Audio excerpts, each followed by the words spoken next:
anak-anak semua, kembali lagi bersama Bu Tride dalam mata pelajaran Ilmu Pengetahuan Alam. Bagaimana kabar kalian? Semoga selalu dalam keadaan sehat ya dan tetap semangat untuk belajar di rumah. Oke anak-anak, hari ini kita telah memasuki materi baru yaitu tema 8 tentang hubungan gaya dan gerak. Oke anak-anak, adapun materi yang akan kita bahas pada video kali ini yaitu yang pertama, kita akan belajar tentang gaya dapat mempengaruhi gerak benda. Kemudian yang kedua, kita akan belajar tentang macam-macam gerak benda. Dan yang ketiga, kita akan belajar tentang gaya dapat mempengaruhi bentuk benda. Nah, untuk mempersingkat waktu, langsung saja kita ke pembahasan.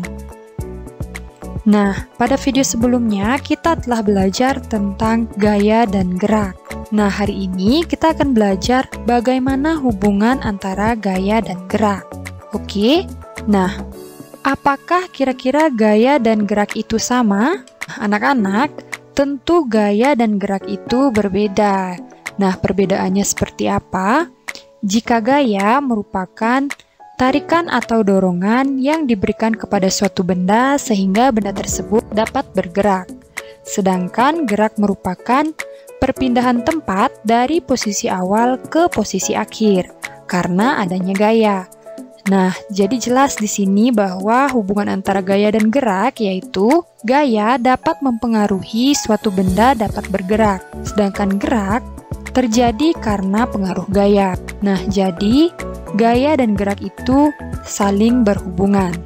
Kemudian selanjutnya kita akan membahas tentang gaya dapat mempengaruhi gerak benda. Gaya yang diberikan ke sebuah benda dapat mempengaruhi gerak benda. Nah, yang pertama yaitu gaya dapat mempengaruhi benda diam. Sebagai contoh yaitu ketika kita sedang bermain sepak bola. Nah, kalian bisa perhatikan bola yang awalnya diam, kemudian kita berikan gaya yaitu berupa gaya otot kaki, maka benda diam atau bola diam ini akan bergerak menuju ke gawang. Itu artinya bahwa gaya dapat mempengaruhi benda diam. Kemudian yang kedua yaitu gaya dapat mempengaruhi benda yang bergerak.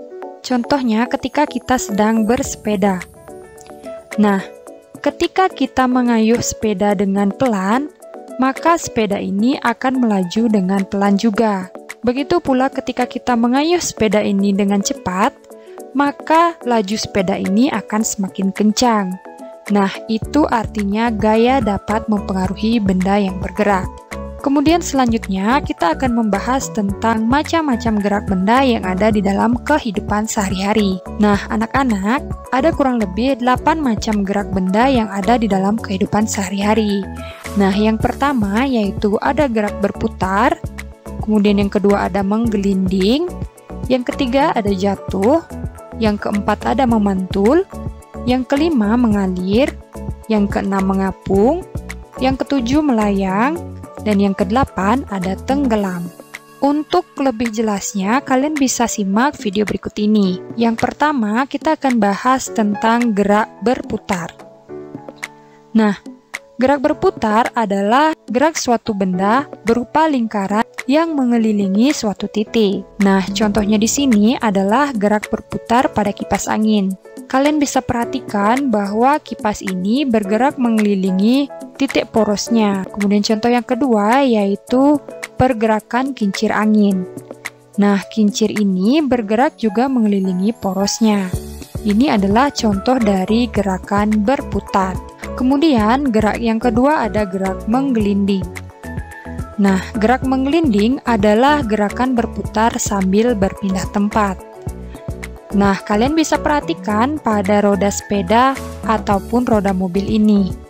Nah, kedua roda ini bergerak secara berputar, namun berputar berpindah tempat, sehingga roda ini disebut dengan menggelinding.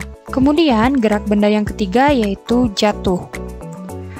Jatuh adalah gerak suatu benda yang semula letaknya di atas berubah menjadi di bawah.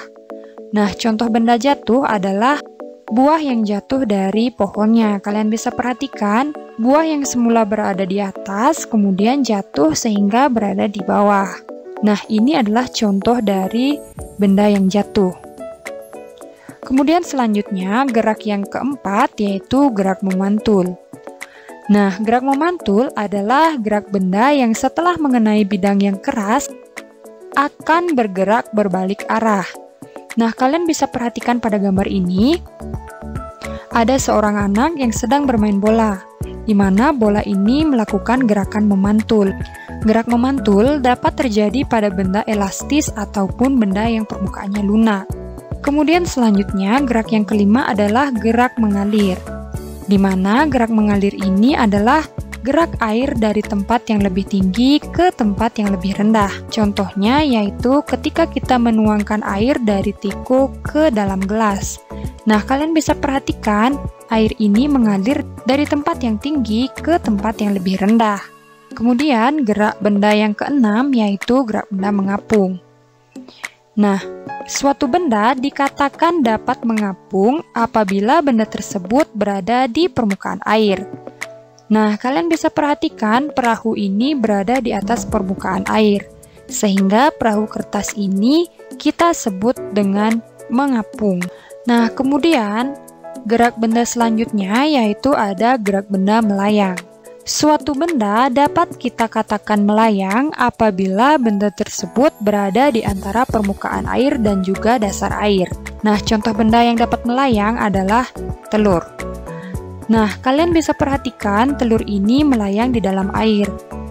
Telur ini berada di antara permukaan air dan juga dasar air. Kemudian gerak benda yang ke-8 adalah tenggelam. Suatu benda bisa kita katakan tenggelam apabila benda tersebut turun sampai ke dasar air. Nah, contoh benda yang dapat tenggelam adalah batu. Nah, ini adalah batu yang berada di dasar air yang tenggelam. Nah, itulah 8 jenis atau 8 macam gerak benda dalam kehidupan sehari-hari yang perlu kalian ketahui. Nah, anak-anak, gerak benda ini dapat terjadi tentu dipengaruhi oleh beberapa hal. Nah, adapun hal-hal yang mempengaruhi gerak benda itu, yang pertama adalah berat benda. Nah, anak-anak, gerak benda ada yang dipengaruhi oleh berat benda. Sebagai contoh yaitu pada laju mobil dan laju kereta api. Laju mobil lebih mudah direm daripada laju kereta api, karena kereta api jauh lebih berat daripada mobil. Kemudian, hal yang kedua yaitu dipengaruhi oleh luas permukaan benda. Nah, anak-anak, walaupun memiliki jenis bahan dan berat yang sama, kecepatan benda yang jatuh dapat berbeda-beda. Nah, hal ini disebabkan oleh perbedaan luas permukaan benda. Misalnya, kain atau kertas dalam bentuk lembaran akan jatuh lebih lambat daripada kain yang dilipat atau kertas yang diremas. Kemudian hal yang ketiga yaitu dipengaruhi oleh bentuk permukaan benda. Nah, bentuk permukaan benda dapat mempengaruhi gerak benda. Semakin kasar permukaan benda, maka semakin sulit benda tersebut untuk menggelinding. Dan semakin halus permukaan benda, maka semakin mudah benda tersebut menggelinding. Kemudian hal yang keempat yaitu dipengaruhi oleh bentuk permukaan lintasan. Nah, benda lebih mudah menggelinding di permukaan lintasan yang halus daripada yang kasar. Dengan demikian, benda bulat akan lebih mudah menggelinding di lintasan yang lebih halus dibandingkan dengan lintasan yang lebih kasar. Contohnya yaitu bola pingpong lebih mudah menggelinding di lantai daripada di jalan yang berpasir, anak-anak.